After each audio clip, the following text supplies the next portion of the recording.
उसका journal formula time period का। Satellite के केस में उसका टाइम पीरियड तो टी यही है, 2 पाई कांस्टेंट है, लेकिन उसका ये जो आर है ये आर नहीं है, बल्कि क्या है, ये आर भी है और आर के साथ एच भी है। तो इसकी जगह आप क्या लिखेंगे, आर प्लस एच, और उसकी जो वेलोसिटी है वो किसके बराबर है, वो इसके बराबर है, capital G capital M upon H plus R. ये बात क्लियर हो गई आपको क्या नहीं? तो मैंने ये जो फार्मूला बनाया, ये जर्नल एक सर्किल के अंदर क्या होता वो बनाया, और इस फार्मूले को अब इम्प्लीमेंट किस पर कर दिया, अपने सेटेलाइट पर। मैंने उसके रेडियस की जगह कौन सा रेडियस रखा, जो सेटेलाइट जिस ऑर्बिट में घूम रहा है उसका रेडियस आर प्लस एच है वो रख दिया आर की जगह, और जिस स्पीड से वो घूम रहा है उसकी स्पीड यहाँ फार्मूले में रख दी। इसको जब हम हल करेंगे तो क्या जवाब आएगा,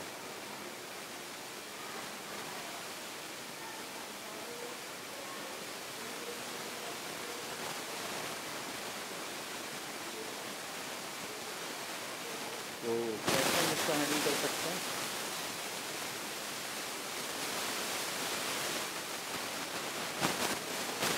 ये मैंने ऐसे लिखा, 2 पाई ऐसे रहा, ये रहा आर प्लस एच, ऐसे ऊपर आके पलट गई, क्या बन गई, R plus H divided by capital G और एम। ये समझ में आ गई बात आपको? ज़मीन के मरकज़ से यहाँ तक का फासला उसके रेडियस और उसके एच के बराबर है, ठीक है। अगर हम इसके रेडियस को और इसके एच को मजमूई तौर पर स्मॉल आर से ज़ाहिर करें, किससे ज़ाहिर करें, तो हम क्या लिख सकते हैं, टाइम पीरियड बराबर है 2 पाई, इसकी जगह क्या लिखिए हमने, स्मॉल आर, अंदर वाले की जगह पे क्या लिखिए, small R divided by capital G into, ये है वो फार्मूला जिसके जरिए हम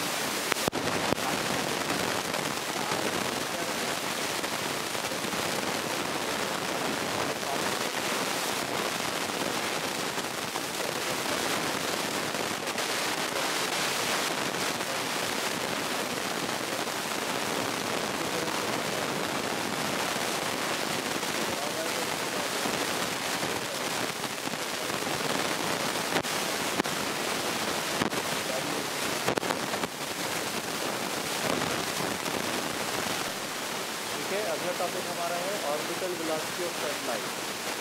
सही है, स्पीड हो रहा है, लेकिन इसमें हम कैलकुलेट करेंगे कि जब ज़मीन के ऑर्बिट में, ये आपकी ज़मीन है, ठीक है, और यहाँ से हमने एक जो है वो सैटेलाइट फेंका है और वो सैटेलाइट इस ऑर्बिट में घूम रहा है, इसकी वेलोसिटी क्या होनी चाहिए मिनिमम, वो वेलोसिटी हम मालूम करने जा रहे हैं। उस वेलोसिटी को क्या कहते हैं, ऑर्बिटल वेलोसिटी, ठीक है। तो सबसे पहली बात ये है कि जब कोई ऑब्जेक्ट दायरे में घूमता है तो उस पर एक फोर्स अमल करती है जिसको आप कहते हैं सेंट्रीपिटल फोर्स, याद है आपको, वो किसके बराबर होती है, M V square upon R. हमने ये सेंट्रीपिटल फोर्स जब पढ़ाई थी उस वक्त ये फार्मूला बताया था। तो इसमें ये एम किसको शो कर रहा है, इस सैटेलाइट के मास को, वी किसको शो कर रहा है, इसकी वेलोसिटी को, और आर किसको शो कर रहा है, यहाँ से लेके यहाँ तक के फासले को। ये वाला फासला रेडियस है और ये वाला फासला एच है। लिहाजा इस फार्मूले में हम क्या कर सकते हैं, ये जो आर है इसकी जगह पर आर प्लस एच लिख सकते हैं। ये आगे इक्वेशन 1 क्या शो कर रही है, वो फोर्स जो ज़मीन लगा रही है उसको अपने ऑर्बिट में घुमाने के लिए। हमको पता है सेंट्रीपिटल फोर्स क्या होती है, वो फोर्स जो किसी ऑब्जेक्ट को दायरे में घुमाए। अगर ये वाली फोर्स नहीं होगी तो ये दायरे में नहीं रहेगा, दायरे से बाहर निकल जाएगा। ये बात क्लियर हो गई? अच्छा, दूसरी अहम बात जो अब आपको सोचनी हुई है कि ये असल में गिर रहा है। तो क्या कर रहा है? गिर रहा है, लेकिन इसके रास्ते में ज़मीन नहीं आ रही, जैसे पहले हमने आपको समझाई थी बात। तो गिरने का मतलब इसका एक वेट होगा, वो वेट किसके बराबर होगा? m इंटू जी। और ये जी जो है वो नहीं है जो सतह पे था, बल्कि जी वो है जो कहाँ पर है? हाइट एच पर है। इसलिए हम यहाँ पर क्या लगा रहे हैं? एच। जी की वैल्यू यहाँ पर होती है 9.8, लेकिन यहाँ पर जी की वैल्यू 9.8 नहीं होगी, कुछ और होगी। तो ये है वो वेट जिसके ज़रिए वो गिर रहा है नीचे। वेट क्या होता है? ज़मीन किसी ऑब्जेक्ट को अपनी तरफ जितनी फोर्स से खींचती है उसे क्या कहते हैं आप? वेट। ये एक दूसरी इक्वेशन होगी। अगर आप इन दोनों के बारे में गौर करें, एफ क्या है? ज़मीन की तरफ से लगने वाली फ़ोर्स, और डब्ल्यू क्या है? ज़मीन की तरफ से लगने वाली फ़ोर्स। तो ये दोनों फोर्सेस आपस में बराबर हैं, एक ही चीज़ के दो नाम हैं। इसलिए हम यहाँ ये राय इख्तियार कर रहे हैं कि एफ जो है वो बराबर है किसके? डब्ल्यू के। अब एफ की जगह एफ की वैल्यू रख दीजिए, mv² अपान r प्लस एच बराबर है डब्ल्यू की जगह m इंटू जी। मास से मास कैंसिल। हमको निकालनी है स्पीड की वैल्यू, वेलोसिटी निकालनी है। वेलोसिटी का बराबर है, और ये वाला r प्लस एच कहाँ जाके क्या बन गया? यहाँ डिवाइड कर रहा है, वहाँ जाकर क्या करेगा? मल्टीप्लाई करेगा। ठीक है। और अच्छा, अब यहाँ हम एक चीज़ सोचते हैं कि ये r है और ये क्या है? h है। ये ज़मीन और ये h है। इसके मुकाबले में ये बुलंदी कुछ भी नहीं है।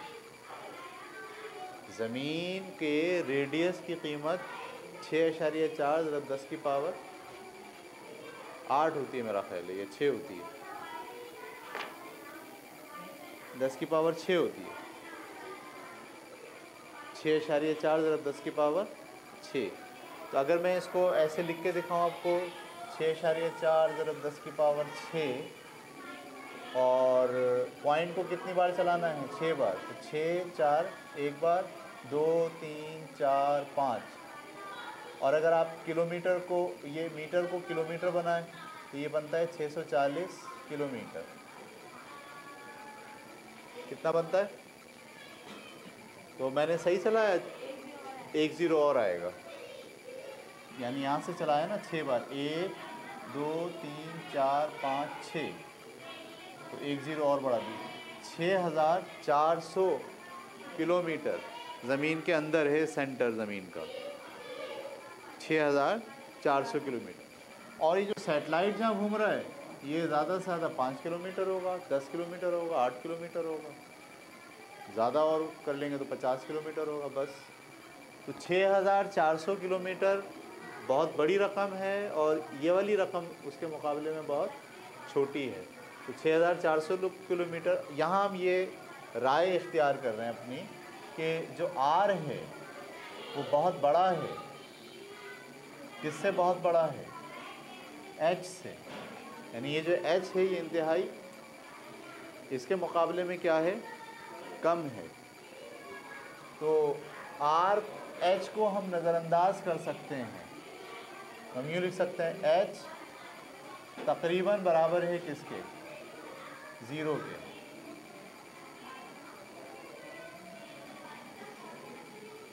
लिहाजा इस वाली इक्वेशन में v² = GH, और इस R + H को हमने क्या कर दिया?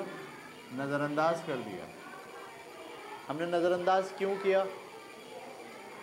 इसलिए नज़रअंदाज किया कि R के मुकाबले में H की वैल्यू बहुत छोटी है, इसलिए हम उसे नज़रअंदाज कर रहे हैं। इसका स्क्वायर मान ले जाइए, v बराबर है किसके? √GH और R।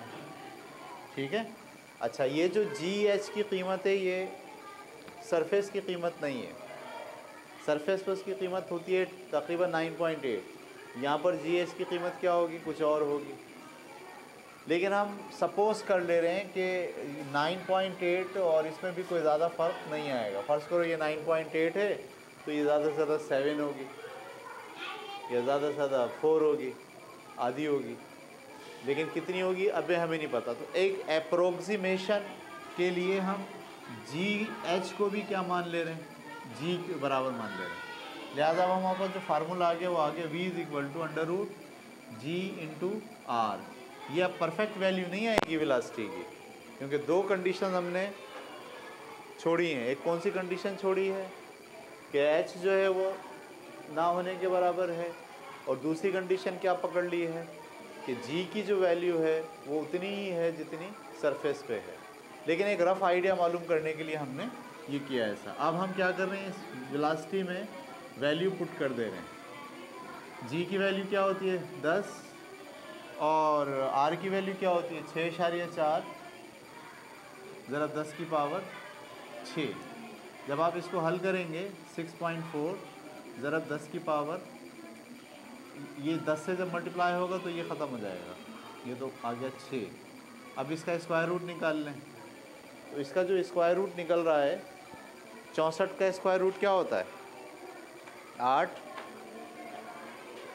64 का स्क्वायर रूट क्या होता है 8, और इसका स्क्वायर रूट क्या होता है 10 की पावर 3। 10 की पावर 3 का मतलब 30। ये आ गया आपका पूरा काम हम मीटर पर सेकंड में कर रहे थे। किसमें कर रहे थे, मीटर पर सेकंड। जब आप इसको किलोमीटर में बनाएंगे तो 8 किलोमीटर पर सेकंड। इसका मतलब ये जो सैटेलाइट है लगभग इसकी जो वेलोसिटी होगी वो कितनी होगी 8 किलोमीटर पर सेकंड। एक सेकंड में 8 किलोमीटर।